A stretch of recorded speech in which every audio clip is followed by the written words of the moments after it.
샬롬 할렐루야. 마가복음 9장 21에서 29절입니다. 예수께서 그 아버지에게 물으시되 언제부터 이렇게 되었느냐 하시니 이르되 어릴 때부터이니이다. 귀신이 그를 죽이려고 불과 물에 자주 던지나이다. 그러나 무엇을 하실 수 있거든 우리를 불쌍히 여기사 도와 주옵소서.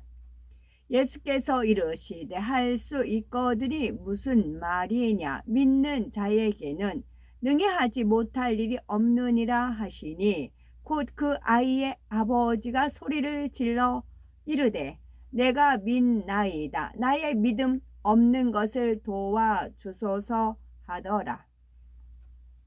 예수께서 무리가 달려와 모이는 것을 보시고 그 더러운 귀신을 꾸짖어 이르시되 말 못하고 못 듣는 귀신아 내가 네게 명하노니 그 아이에게서 나오고 다시 들어가지 말라 하시매 귀신이 소리 지르며 아이로 심히 경련을 일으키게 하고 나가니 그 아이가 죽은 것 같이 되어 많은 사람이 말하기를 죽었다 하나 예수께서 그 손을 잡아 일으키시니 이에 일어서니라. 집에 들어가심에 제자들이 조용히 묻자오되 우리는 어찌하여 능히 그 귀신을 쫓아내지 못하였나이까. 이르시되 기도 외에 다른 것으로는 이런 종류가 나갈 수 없느니라 하시니라. 아멘. 에스겔 36장 37절. 주 여호와께서 이같이 말씀하셨느니라.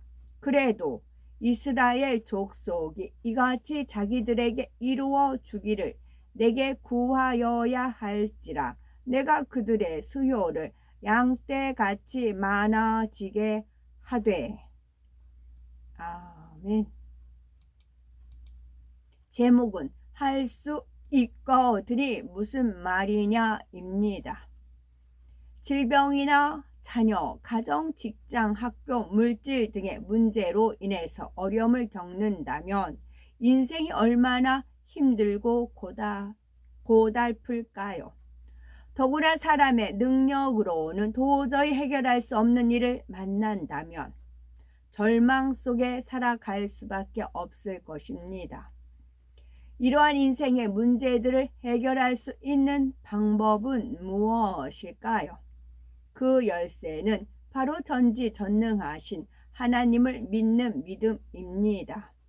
능치 못할 일이 전혀 없는 하나님께 믿음을 내보인다면 하나님께서는 어떤 문제라 해도 해결해 주실 것입니다. 마가복음 9장에 보면 벙어리 귀신 들린 아들을 둔 아비가 나오죠. 그는 예수님께 귀신이 저를 죽이려고 불과 물에 자주 던졌나이다. 그러나 무엇을 하실 수 있거든 우리를 불쌍히 여기사 도와주옵소서 간구하지요. 여기서 무엇을 하실 수 있거든 우리를 불쌍히 여기사 도와주옵소서라고 한 것은 믿음의 고백이 아닙니다. 예수님께서 어떤 것은 하실 수 있고 어떤 것은 못하시는 분이 아니기 때문이지요. 이는 그가 믿음 없이 요행을 바라고 나왔다는 것을 보여주지요. 그러자 예수님은 할 수 있거든이 무슨 말이냐 믿는 자에게는 능치 못할 일이 없느니라 하시며 그의 믿음 없음을 깨우쳐 주십니다. 이 아이의 아버지는 내가 믿나이다 나의 믿음 없는 것을 도와주소서 하지요. 그렇다면 그 아비는 왜 내가 믿나이다 고백하고는 또다시 나의 믿음 없는 것을 도와주소서라고 간구하는 것일까요? 만일 마음에 믿어지는 믿음, 곧 영적인 믿음을 소유했다면 굳이 믿음 없는 것을 도와달라고 간청할 필요가 없습니다. 아비가 내가 믿나이다 라고 고백한 것은 자신의 믿음이 지식적인 믿음, 곧 육적인 믿음임을 인정하는 것이지요. 아이의 아버지는 예수님께서 귀신을 쫓아내고 소경의 눈을 뜨게 하며 귀머거리를 듣게 하고 벙어리를 말하게 하는 등 놀라운 역사를 베푸시는 분임을 소문을 통해 잘 알고 있었지요. 그러나 단지 머리로 아는 육적인 믿음이었기에 나의 믿음 없는 것을 도와주소서라고 고백한 것입니다. 육적인 믿음으로는 응답받을 수 없지만 영적인 믿음이 있으면 무엇이든지 구하는 대로 응답받을 수 있지요. 그래서 아들의 아비는 예수님께 마음에 믿어지는 영적인 믿음을 주시라고 간청한 것입니다. 이처럼 아이의 아비가 겸비한 자세로 영적인 믿음을 구하는 것을 보시고 예수님께서 벙어리 대고 기먹은 귀신아 내가 네게 명하노니 그 아이에게서 나오고 다시 들어가지 말라고 명하시니 그 즉시 귀신이 나갔습니다. 하나님의 응답을 받기 위한 것에는 조건이 있습니다. 하나님의 응답을 받기 위한 조건은 첫째로는 긍정적인 고백인 것입니다. 하나님 당신이 긍정적인 분이에요. 부정적인 건 누구예요? 원수 마귀 사단 루시퍼. 긍정적인 건 하나님이시고 부정적인 원수 마귀 사단 루시퍼예요. 원수 마귀 루시퍼의 자식이 되고 싶으면 부정적인 고백을 하세요. 그러면 돼요. 둘째로는 영적인 믿음을 소유해야 됩니다. 셋째는 응답받을 때까지 부르짖음의 기도가 있어야 하지요. 하나님의 응답을 받기 위한 조건은 첫째는 긍정적인 고백이 있어야 합니다. 귀신 들린 아이의 아버지는 예수님께서 죽은 사람을 살리고 각색 병든 사람들을 치료하신다는 소문을 듣고 머리로는 믿었습니다.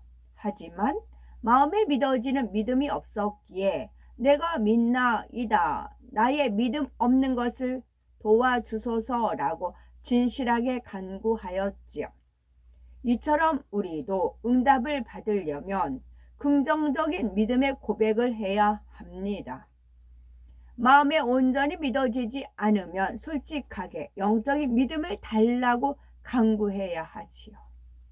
하나님께 구한 후에 당장 눈앞에 드러난 것이 없다 해도 부정적인 말을 해서는 안 됩니다. 부정적인 말을 하면 하늘에서 응답이 오다가도 공중에서 흩어지고 맙니다. 원수마귀 사단이 송사하기 때문에 응답을 받을 수 없지요. 따라서 부정적인 말이나 믿음 없는 말은 삼가야 합니다.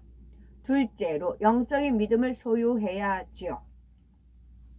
귀신 들린 아이의 아버지는 영적인 믿음을 갈망하며 나의 믿음 없는 것을 도와주소서라고 부르짖습니다. 그러면 우리는 어떻게 해야 영적인 믿음을 소유할 수가 있을까요? 우선 하나님과 막힌 죄의 담이 있다면 신속히 허물어야 합니다. 그리고 성경에 기록된 하나님 말씀대로 열심히 행하면서 영적인 믿음을 주시라고 간구해야지요. 지식적으로는 아는 육적인 믿음은 스스로 가질 수 있지만 마음에 믿어지는 영적인 믿음은 오직 위로부터 하나님께서 주셔야만 받을 수가 있기 때문입니다. 셋째로 응답받을 때까지 부르짖음의 기도가 있어야지요. 아이의 아버지는 포기하지 않고 끝까지 예수님께 부르짖어 구하였기에 마침내 응답을 받았습니다. 하나님께서 어떤 일을 이루어 주시겠다고 하셨어도 우리 편에서는 끝까지 구해야 합니다. 에스겔 36장 37절에 그래도 이스라엘 족속이 이와 같이 자기들에게 이루어 주기를 내게 구하여야 할지라 말씀했기 때문이지요. 어떤 사람은 기도해 놓고 아무 응답이 없다고 중도에 포기해 버립니다. 의심 없이 끝까지 부르짖어 기도할 때 하나님께서 응답의 열매를 맺도록 역사하십니다. 영적인 믿음은 보배 중의 보배입니다. 이 세상의 모든 문제를 해결할 수 있는 열쇠지요. 사람의 힘과 능력으로는 전혀 불가능한 일도 전지전능하신 하나님께서는 능히 이루실 수가 있습니다. 의학으로 치료할 수 없는 불치병이나 자녀 학교, 직장 사업터 어떤 문제도 완벽하게 해결해 주시지요. 그래서 할 수 있거든이 무슨 말이냐. 믿는 자에게는 능치 못할 일이 없느니라 하신 것입니다. 성경을 보면 믿음의 선진들이 사람으로서는 행할 수 없는 놀라운 일을 수없이 행했지요.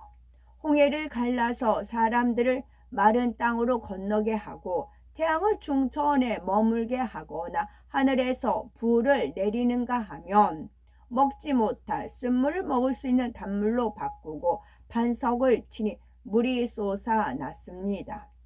죽은 사람을 살리고 각종 질병들을 치료하였지요. 이처럼 하나님께서 기뻐하시는 영적인 믿음으로 인해 나타나는 기사와 표적은 성경 속에서만 찾아볼 수 있는 것이 아닙니다. 오늘날에도 초대교회와 같은 교회와 하나님의 사람들을 통해서 권능의 역사가 멈추지 않고 나타나고 있습니다.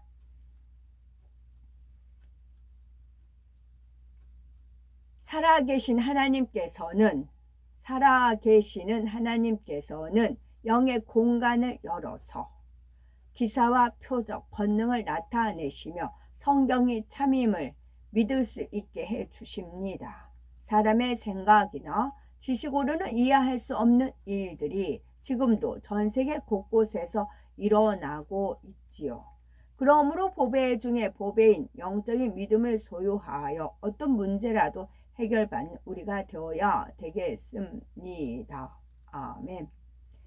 육적인 믿음이란 무엇이냐면요. 눈으로 봐서 확인이 되고 자신이 아는 상식이나 지식과 일치될 때라야 믿는 믿음을 말합니다. 행함이 따르지 않는 믿음으로서 지식적인 믿음 또는 이성적인 믿음이라고도 합니다. 아멘.